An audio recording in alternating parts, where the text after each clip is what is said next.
Tiga perkara yang bisa menolongmu kalau kau sudah masuk kubur. Apa gerangan yang menolong? Satu, kata Nabi, anak yang soleh dan soleha. Bukan anak anggota DPR, bukan anak kontraktor, bukan hanya profesor, bukan hanya tentara polisi, bukan. Tapi apa? Soleh dan soleha. Yang kedua, yang bisa menolong kita ketika sudah masuk di kubur, apa? Sedekah. Sedekah itu tidak selalu fulus. Ada masjid dibangun, ada dengar di komplek kita masjid dibangun, sedekah kok. Yang kaya sedekah kok dengan semen, besi, tembok, semen. Yang pejabat sedekah kok dengan tanda tanganmu.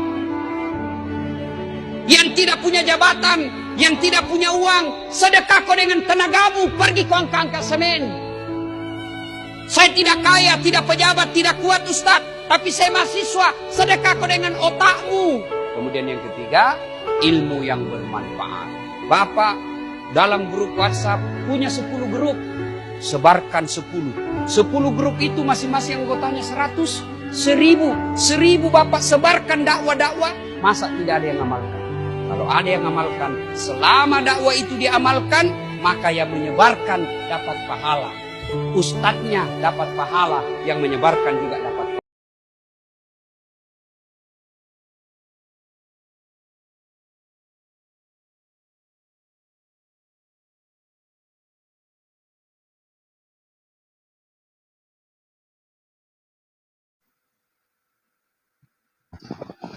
Alhamdulillahirabbil alamin.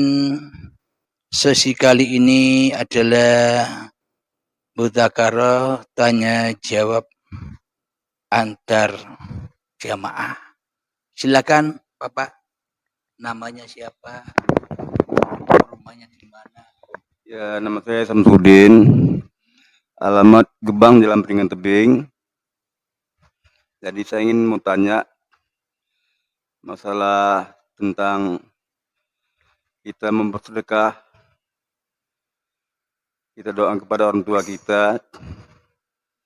Pertama sekali kita baca kerasulan gitu ya, Pak, ya kan. Satu, kita kepada arwah-arwah, kepada orang tua kita. Itu saya yang saya sampaikan kepada Pak Kiai. Ya. Ya. Apakah sampai itu hajat niat kita?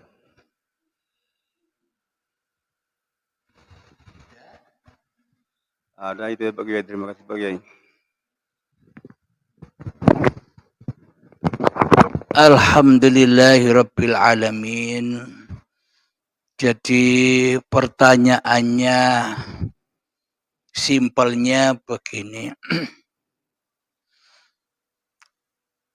Kira-kira apakah sampai doa-doa yang selama ini kita panjatkan untuk mendoakan keselamatan kedua orang tua kita? Kita adakan ritual-ritual seperti yasinan, terutama orang tua yang sudah meninggal. Kita adakan tasyakuran untuk mendoakan kedua orang tua kita. Apakah sampai kira-kira doa-doa yang sudah kita panjatkan itu? Alhamdulillahirabbil alamin. Sampainya doa itu hanyalah bagi anak-anak yang soleh saja. Jadi makna anak yang soleh di sini bukan anak yang sering mendoakan orang tuanya. Bukan itu kriteria anak yang soleh di sisi Allah. Bukan anak yang soleh di sisi manusia. Anak yang soleh kriterianya di sisi Allah yang bagaimana? Anak yang tidak syirik hatinya kepada Tuhannya. anak yang tidak wujud dirinya daripada wujud Tuhannya, anak yang tak merasa dirinya hidup kecuali hidup Tuhannya, itulah anak yang soleh. Jadi anak yang soleh itu sudah tahu kedudukan orang tuanya. Bila anak ini sudah sampai di dalam singgasananya Allah, kan sudah tahu di mana orang tuanya berada.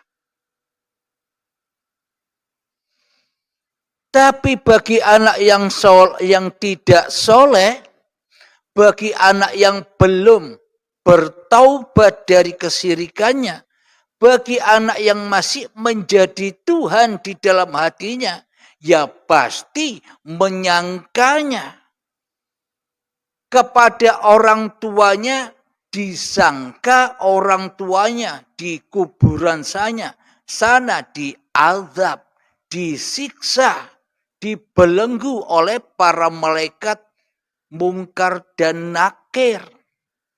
Seolah-olah secara tidak sadar ketika manusia atau anak yang belum soleh ini telah menuduh orang tuanya sesat di dalam kuburan, disiksa. Apa buktinya? Ya adanya doa itu. Kita memanjatkan doa untuk keselamatan kedua orang tua kita. Logikanya demikian. Seolah-olah kita mempersiapkanlah makanan-makanan yang enak kesukaannya ketika masa hidupnya.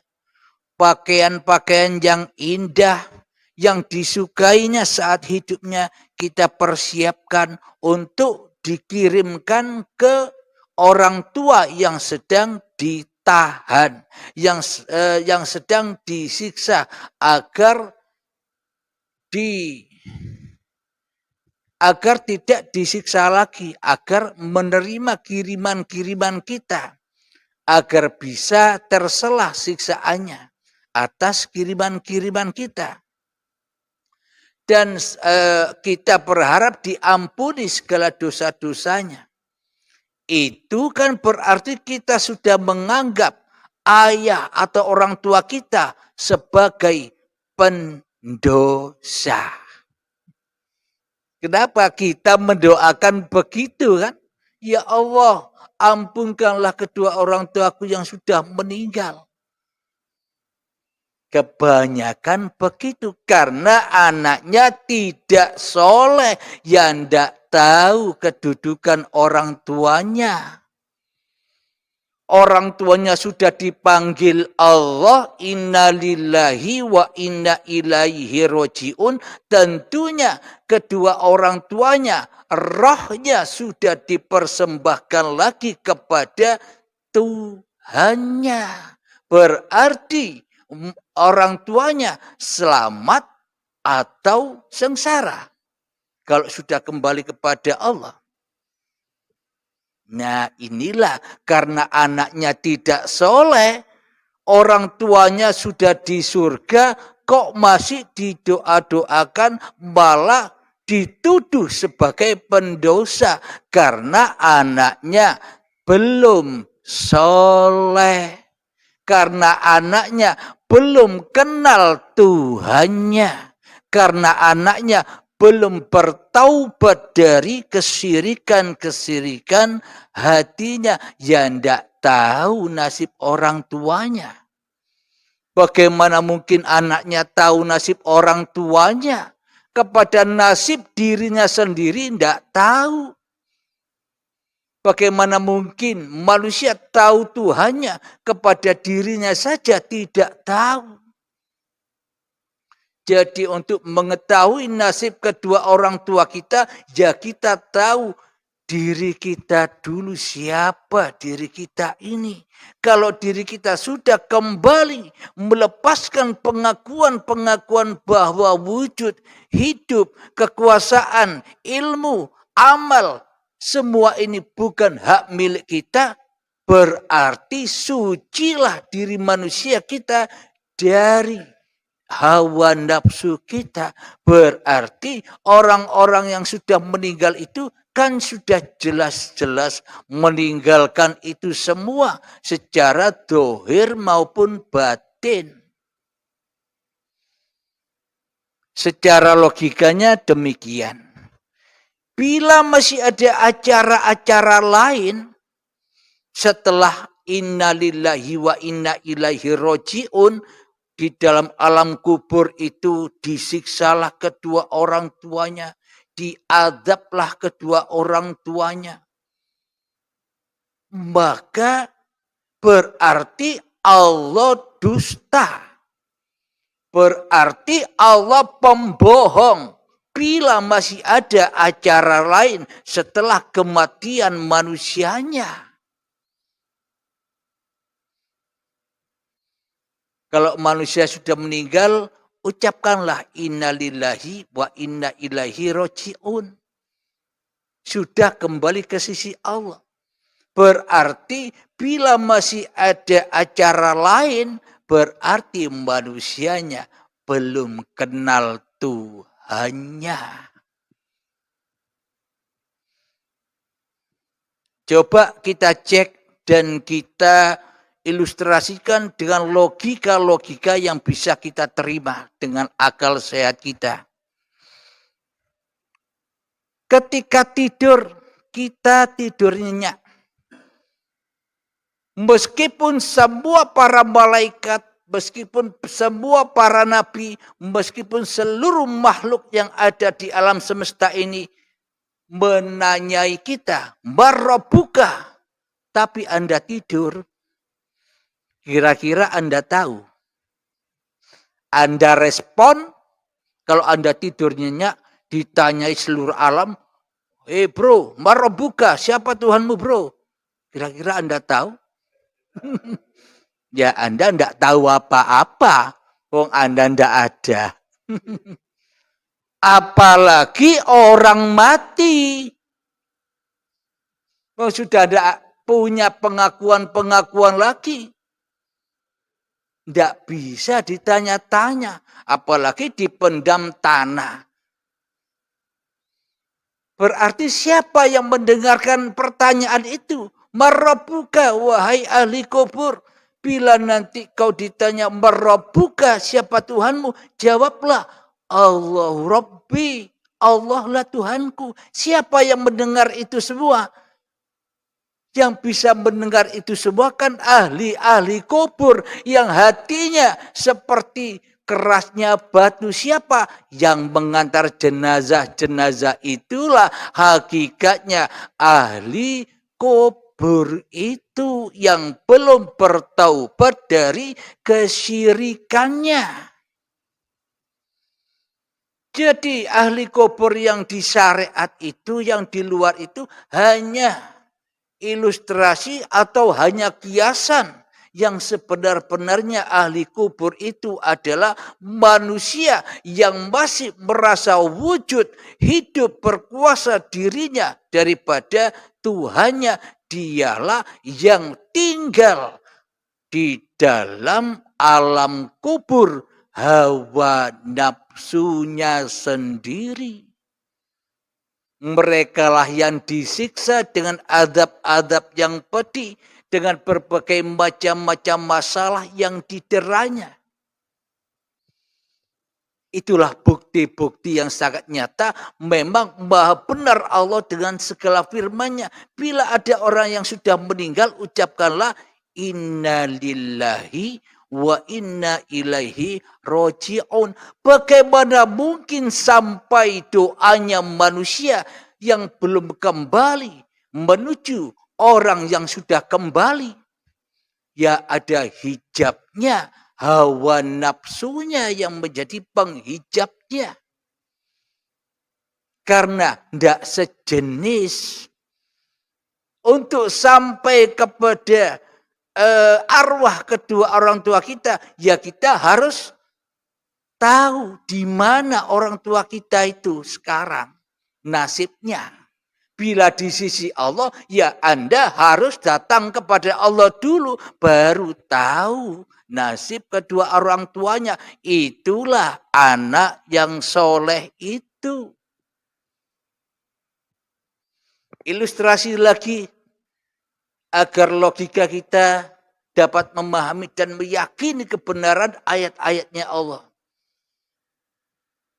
Jangankan siksa yang ada di dalam kuburan bagi orang-orang yang sudah meninggal. Contoh, ketika kita meninggal nanti, coba rasakan di masing-masing hati kita.